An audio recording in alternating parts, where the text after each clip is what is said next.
keep in mind, no matter how good a hose looks, it may not actually be good. You see, hoses are made up of layers of fabric. That's what gives it its strength. And rubber. That's what makes it cosmetically appealing. And it gives it some flexibility. Well, you can't see that fabric, and it may be seriously deteriorated inside. Like we have over here. This hose looks to be practically new.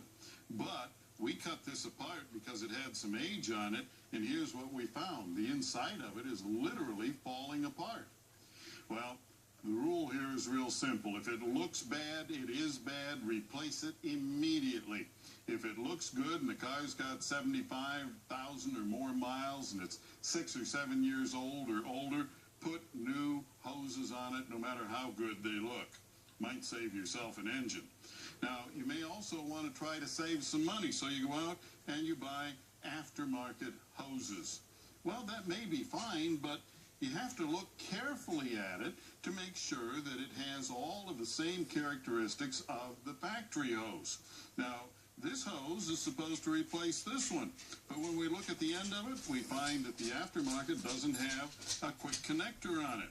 We're supposed to cut this off and clamp it onto the new hose. Well, that means that we're going to use a lot of old parts, the clips, the O-rings, and everything like that, which may allow the hose to come loose or leak, and then you have an overheating problem.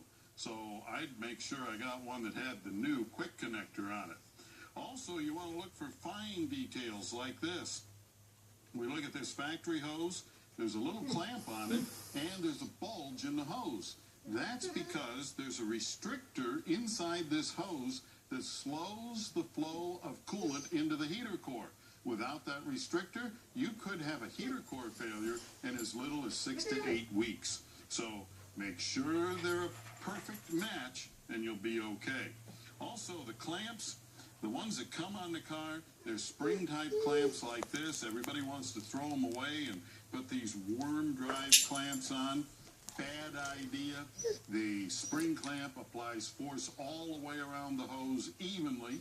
The worm drive does not. It has a pressure point right here under the screw in it, and that's especially bad on things like radiator necks, which are made out of plastic. That pressure point causes the plastic to crack over time, just like it did here on this particular radiator. So original clamps are best. Reuse them whenever possible, and you'll save yourself a lot of grief. And if you have a question or comment, drop me a line right here at MotorWeek.